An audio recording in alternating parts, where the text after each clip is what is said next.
Kamu tahu semuanya. Kim terkejut dengan pernyataan kakak iparnya. Iya, tentu saja. Karena yang diculik oleh anak buahmu adalah asisten pribadi Amira, menantuku. Dia adalah pengawal terlatih yang berhasil melumpuhkan dua anak buahmu dengan serangan-serangannya. Terang Tony, merasa berbangga diri. Berbeda dengan Kim yang memperlihatkan raut wajah kecewa dan merasa dibodohi oleh anak buahnya yang dungu. Untuk apa kamu melakukan semua ini, Kim? Menyingkirkan wanita yang menghalangi perjodohan Thomas. Tebak Tony, mencecar Kim. Tampak Kim hanya menunduk, merasakan kekalahan dalam usahanya. Tony menatap ke arah Thomas dan Clarissa yang tampak berharap sangat banyak pada dirinya. Berharap Tony mau membujuk Kim agar luluh dan merestui hubungan keduanya. Lalu pandangan Tony beralih pada Abigail, adik satu-satunya yang kini duduk persis di sebelah Thomas, pun menyiratkan tatapan yang sama seperti Thomas dan Clarissa. Kim, seharusnya aku tidak mengatakan hal ini kepadamu, karena aku sudah berjanji untuk tidak mencampuri urusan antara kamu dan Thomas. Tony Oscar mulai mengawali pembicaraan seriusnya. Kim menatap ke arah kakak iparnya itu, menunggu kalimat yang akan disampaikan oleh Tony. Lihatlah anakmu. Dia begitu bahagia dengan pilihannya. Apakah kau tega membuat dia bersedih hanya karena harus menuruti kemauanmu? Ucap Tony lagi. Kim masih tidak bergeming, dia masih tetap pada pendiriannya. Aku jauh lebih tahu apa yang terbaik untuk anakku, Kak. Benarkah? Apakah kau pernah menanyakan bagaimana perasaannya saat kamu menentukan keputusan untuknya? Itu tidak penting. Tony mengangkat sudut bibirnya dan tersenyum sambil mendengus. Kamu masih belum berubah ya, Kim? Egois. Celetuk Tony. Seketika Kim mengangkat wajahnya, saat kakak iparnya melontarkan kalimat yang berisi ejekan. Aku jauh lebih tahu mana yang terbaik untuk anak dan istriku, Kak. Bukankah kau tahu sendiri, jika aku tak memaksa Abigail untuk meninggalkan laki-laki itu, maka habis sudah harta kalian. Kim mulai membuka masa lalu Abigail. Semua orang di ruangan itu terlihat terkejut, terutama Abigail. Kisah kelamnya di masa lalu dibuka begitu saja di hadapan anaknya. Masalah Abigail berbeda dengan Thomas. Clarissa mencintai Thomas dengan tulus, pun begitu dengan Thomas. Tutur Tony, segera mengalihkan pembicaraan mereka kembali pada masalah Thomas. Tak ingin memberikan celah pada Kim untuk membuka lebih banyak tentang luka masa lalu Abigail di hadapan anak-anaknya. Tulus, benarkah? Dia mendekati Thomas hanya karena ingin mempertahankan perusahaannya yang akan kolaps. Ungkap Kim, mengulang kata-kata Wang Wei. Kini giliran Thomas yang terkejut, menatap ke arah Clarissa. Bukan terkejut karena mengiyakan kata-kata ayahnya, tetapi terkejut karena selama ini Clarissa menyimpan semua masalahnya sendiri tanpa melibatkan dirinya. Perusahaanmu bermasalah. Kenapa kamu tak pernah bilang dan tak pernah meminta bantuan dariku? Cecar Thomas pada Clarissa. Clarissa hanya tersenyum kecut. Aku merasa mampu menghadapi semuanya sendiri. Lihatlah, Kim. Bahkan Clarissa tak menceritakan apa yang sedang terjadi pada perusahaannya, bagaimana kamu bisa menyebutnya memanfaatkan Thomas? Kata Tony lagi, mencoba membuka mata Kim. Kim menatap Thomas dan Clarissa yang tampak tengah mengaitkan tangan keduanya untuk saling menguatkan dan memperlihatkan jika mereka memiliki cinta yang besar. Kim, keputusan orang tua belum tentu benar. Apalagi jika diputuskan dengan mata tertutup. Berikan kesempatan pada Thomas untuk memilih jalan hidupnya. Dia sudah dewasa dan dia jauh lebih cerdas dari yang kamu kira. Tony berusaha menasihati Kim dengan bijak.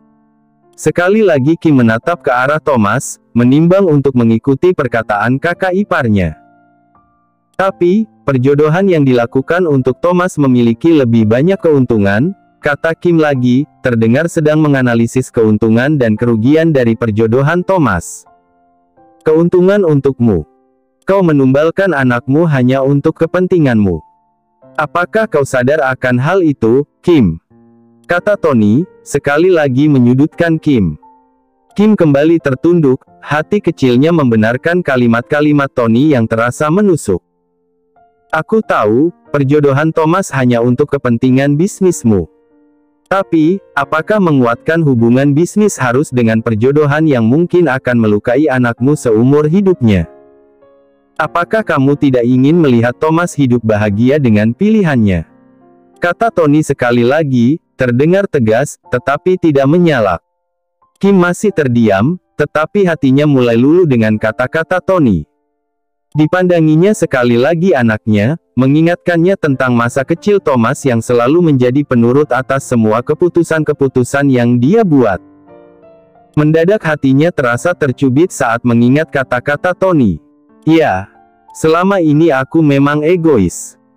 Tak pernah menanyakan bagaimana perasaannya saat menerima keputusan yang aku berikan. Apa kau sangat mencintainya, Tom? Kali ini Kim melemparkan satu pertanyaan pada Thomas yang sudah memiliki jawaban yang sangat jelas. Thomas mengangguk dengan sangat mantap sembari tersenyum lebar, mengeratkan genggaman tangannya pada Clarissa. Kim terdiam sejenak, lalu mengambil satu keputusan. Baiklah, tak ada salahnya mempercayai keputusan yang kamu pilih sendiri, ucap Kim. Thomas membulatkan matanya, merasakan perasaan terkejut tapi juga senang. Papa merestui hubungan kami, seru Thomas girang. Ya, menikahlah seperti yang sudah kalian rencanakan, ucap Kim, mengalah. Senyuman lebar tak kuasa ditutupi oleh Thomas dan Clarissa. Keduanya saling berpelukan satu sama lain. Merasa sangat bersyukur atas perjuangan keduanya yang akhirnya berujung bahagia. Suasana ruangan yang tadinya terasa tegang, kini berubah menghangat dan penuh dengan sukacita, merayakan restu yang telah diberikan oleh Kim untuk Thomas dan Clarissa. Sementara di halaman belakang, Puput tengah meminum teh hangatnya ditemani oleh Ken. Keduanya duduk di sebuah gazebo yang dibuat cukup nyaman untuk beristirahat. Kau benar-benar baik-baik saja, Put. Tak ada yang terluka. Ken sekali lagi menatap ke arah kekasihnya, memindai tubuh Puput yang mungkin terdapat beberapa luka. Hanya sedikit goresan di pergelangan tanganku. Mungkin tergores kuku panjang dari salah satu penculik itu, sahut Puput, menunjuk luka kecil di tangannya. Astaga, pasti ini perih sekali. Aku akan mengambil plester luka, ucap Ken, hampir beranjak dari tempat duduknya. Tidak perlu, Ken. Ini akan sembuh dengan sendirinya, aku bukan anak kecil yang manja, tolak Puput. Ken tersenyum menatap kekasihnya, lalu meraih tangan Puput dan mengecup luka di pergelangan tangannya. Semoga ini bisa menjadi obat. Seketika Puput menjengkitkan alisnya mendapati perlakuan hangat yang membuat hatinya meleleh. Keningku juga terasa sakit. Mungkin aku terbentur sesuatu saat di mobil, pipiku juga sedikit memar sepertinya, ucap Puput sambil menunjuk dahi dan pipinya. Sesungguhnya semua itu hanya sebuah akal-akalan, agar dia mendapatkan kecupan di bagian-bagian yang dia tunjuk. Sebanyak itu. Sepertinya memang kamu butuh pengobatan, Put. Akan aku ambilkan es batu untuk mengompres lukamu. Ken kembali hendak beranjak dari tempat duduknya. Tidak perlu, Ken. Mendadak rasa sakit itu hilang. Tak perlu pakai es batuan. Sahut Puput, terlihat kesal karena kode yang dia kirimkan untuk Ken tidak diterima dengan baik. Secepat itu sembuhnya. Kau yakin? Iya. Ketus Puput yang menjadi kesal sendiri. Kau memang hebat, Put. Puji Ken tulus. Hebat-hebat, bahmu. Gerutu Puput lirih. Setelah mendapatkan restu dari kedua orang tua Thomas, terutama Kim, Thomas dan Clarissa tak ingin menunda waktu bahagia mereka. Tak ingin datang penghalang lain yang mungkin akan membuat pernikahan keduanya menjadi sulit untuk segera terwujud. Kami memutuskan untuk menikah lusa, Pah. Ujar Thomas pada Kim yang tengah duduk bersantai dengan Tony Oscar di ruang keluarga. Apakah itu tidak terlalu cepat? Bukankah banyak hal yang harus dipersiapkan untuk sebuah pernikahan? Sahut Kim. Kami sudah mempersiapkan semuanya, bahkan persiapan kami sudah 99%. 1%-nya adalah restu dari Papa.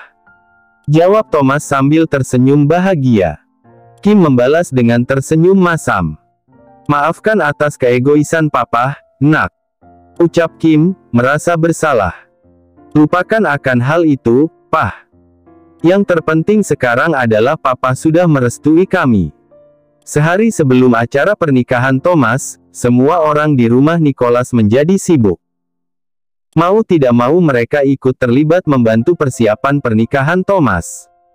Thomas sibuk menghubungi wedding organizer yang ditunjuk sebelumnya. Mereka cukup terkejut dengan tanggal dadakan yang Thomas sampaikan. Namun, mau tidak mau mereka tetap harus menjalankan tugas mereka, apalagi biaya yang dibayarkan oleh Thomas cukup fantastis. Mereka tidak mau merasa rugi jika melewatkan Thomas sebagai kliennya. Beberapa undangan tidak bisa disebar karena keterbatasan waktu. Tapi tak membuat Thomas goyah untuk tetap menyelenggarakan acara pernikahannya. Jumlah tamu undangan yang hadir tak menjadi masalah bagi Thomas, yang terpenting adalah mereka bisa menikah. Semua orang kesana kemari sibuk mempersiapkan acara yang akan diselenggarakan oleh Thomas dan Clarissa. Tak terkecuali dengan Ken dan Puput, mereka ikut merasakan kebahagiaan, mendengar tuan mereka berhasil mencapai tujuannya dan akan segera menikah. Aku akan membeli sebuah gaun khusus untuk menghadiri acara pernikahan mereka. Ucap Puput girang. Mari kita pergi bersama. Aku juga ingin membeli setelan jas untuk kukenakan besok. Sahut Ken, tak kalah bersemangat. Tak ingin membuang waktu, keduanya bersepakat untuk pergi bersama.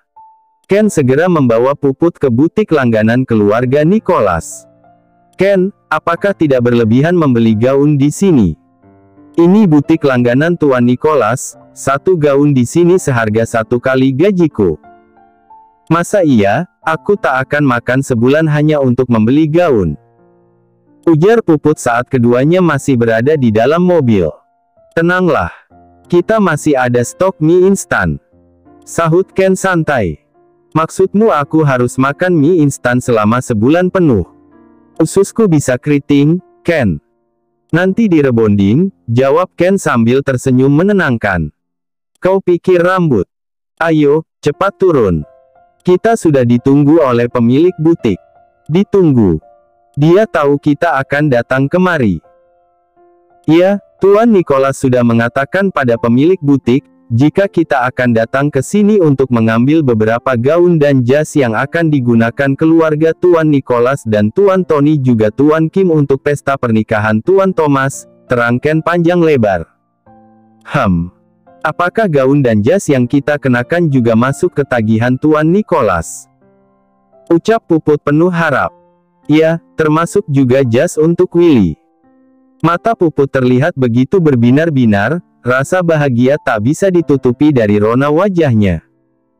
Siapa yang tidak bahagia, bisa mendapatkan gaun mahal tanpa harus mengeluarkan uang dari kantongnya sendiri. Kalau begitu, cepatlah, Ken. Kenapa kau lambat sekali? Giliran Puput kini yang bersemangat untuk segera menuju ke butik itu. Ken hanya geleng-geleng kepala melihat tingkah kekasihnya yang kini sudah meninggalkannya, berjalan lebih dulu masuk ke dalam butik. Saat Ken masuk, terlihat Puput sedang memilih-milih gaun yang tergantung rapi di rak. Melihat Ken masuk, Puput segera mendekat. Ken, apakah aku boleh memilih gaun yang mana saja? Tanya Puput, tersenyum sangat lebar. Iya, asal tidak melebihi gaun yang dipakai Nona Amira dan Nyonya Natasha juga Nyonya Abigail. Baiklah. Puput kembali bersemangat mencari gaun yang ingin dikenakannya. Sedangkan Ken berjalan menuju ke ruangan milik pemilik butik, mengambil pakaian yang sudah dipesan oleh Tuan dan Nyonyanya. Apakah kamu belum mendapatkan gaun yang kamu inginkan? Tanya Ken. Kau sudah selesai. Bukannya menjawab pertanyaan Ken, Puput justru melemparkan pertanyaan lain. Ken menunjukkan beberapa pakaian di tangannya. Pakaian yang cukup banyak hingga kedua tangannya penuh. Kenapa mereka tak datang ke sini saja? Bukankah lebih menyenangkan bisa melihat banyak pilihan? Tanya Puput, ingin tahu. Agar tak seperti kamu. Terlalu lama memilih. Aku membawakan beberapa baju yang mereka pilih sebelumnya dari gambar yang dikirim pemilik butik pada mereka. Ah, enak sekali ya jadi orang kaya. Bukan mereka yang datang, tapi justru pakaian butiknya yang menghampiri. Seandainya saja, berhentilah berhayal. Selesaikan pilihanmu, Ken memotong perkataan Puput yang mulai melantur kemana-mana. Aku sudah menentukan pilihan, ini. Bagaimana menurutmu? Tunjuk Puput pada sebuah gaun berwarna pink dengan beberapa kerutan di bagian depan dan lengan yang terbuka. Bagus. Cobalah dulu, aku akan menaruh baju-baju ini di mobil, ujar Ken sembari melangkah meninggalkan Puput yang juga masuk ke kamar ganti. Saat Ken kembali masuk ke dalam butik, langkahnya segera terhenti. Dia begitu terkesima melihat Puput dalam balutan gaun pengantin berwarna putih yang menjulur panjang hingga ke lantai. Puput menoleh ke arah Ken dengan senyuman yang sangat manis. Bak di drama Korea, saat Puput menoleh, Ken merasa Puput bergerak lambat persis seperti adegan slow motion dengan banyak taburan kelopak bunga sakura yang bertebaran di sekitaran wajah Puput. Ken, kemarilah. Pekik Puput, seketika menyadarkan Ken yang beberapa detik mematung. Apa yang kau kenakan, Put? Tanya Ken, heran melihat Puput menggunakan baju yang berbeda dengan yang ditunjuk Puput sebelumnya. Ini gaun pengantin. Apa kamu tak pernah melihat gaun pengantin sebelumnya? Tentu saja aku tahu itu gaun pengantin. Maksudku, kenapa kamu mengenakannya? Aku hanya ingin mencoba, kau pakai jas ini juga, Ken. Tunjuk Puput pada sebuah jas pengantin yang terpasang di salah satu badan manekin. Seorang pelayan yang sejak tadi memperhatikan keduanya, dengan sigap membantu untuk mengulurkan jas itu pada Ken. Mungkin dia mengira jika Ken dan Puput memang datang ke sana untuk mencari contoh baju pengantin yang akan mereka kenakan. Puput menyeret Ken untuk berdiri berdampingan dengannya di depan sebuah standing mirror dengan ukuran cukup besar. Terpantul bayangan keduanya di dalam cermin, tampak serasi sebagai pasangan pengantin.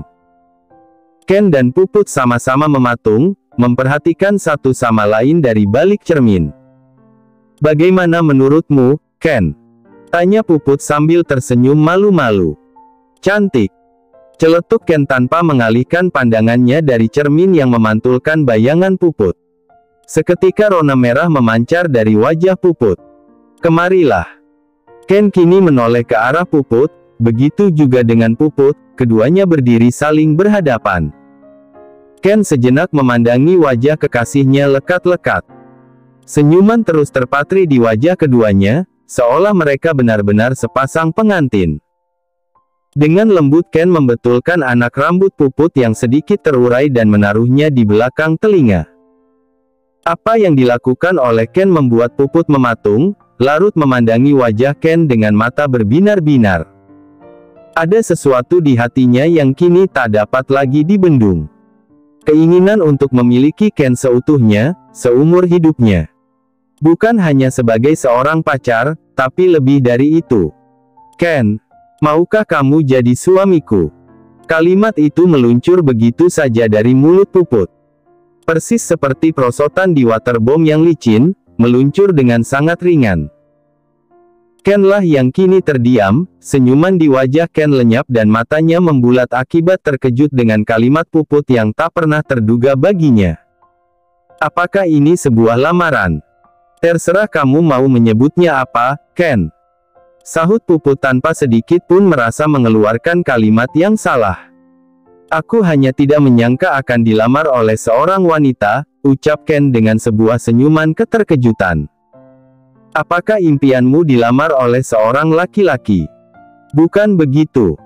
Maksudku, seharusnya akulah yang melamar seorang wanita, bukan sebaliknya.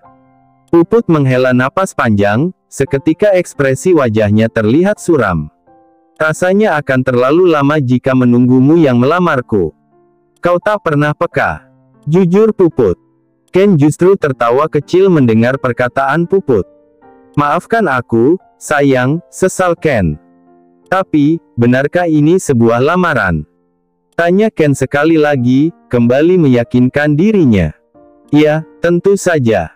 Sesaat yang lalu, aku tersadar jika kau sangat mirip dengan seorang pangeran dalam mimpiku yang datang menaiki kuda lumping. Senyuman Ken seketika lenyap. Menaiki kuda putih, Put. Koreksi Ken. Suka-suka akulah, Ken. Itu kan mimpiku. Sahut Puput, tak ingin dikoreksi. Aku tak ingin kehilangan pangeran dalam mimpiku. Jadi, mari menikahlah denganku, Ken. Ajak Puput sekali lagi, meyakinkan Ken. Ken sejenak terdiam untuk kedua kalinya, memandangi Puput dalam-dalam, seolah ingin meyakinkan dirinya, apakah dia yakin akan menghabiskan sisa hidupnya dengan makhluk semacam Puput ini. Ken, kenapa kamu diam? Kamu tidak sedang memikirkan kalimat penolakan untukku, bukan? Tebak Puput dengan wajah masam. Hahaha. Tidak, sayang. Mari menikah dan menghabiskan waktu bersama. Aku akan datang ke kampungmu untuk melamarmu secara resmi. Ucap Ken sangat bersemangat. Senyuman Puput seketika merekah sangat lebar, menampilkan deretan gigi putih bersih yang dimilikinya, begitu juga dengan Ken. Keduanya saling berpelukan, merayakan kebahagiaan mendadak yang sama sekali tak pernah direncanakan. Lamaran.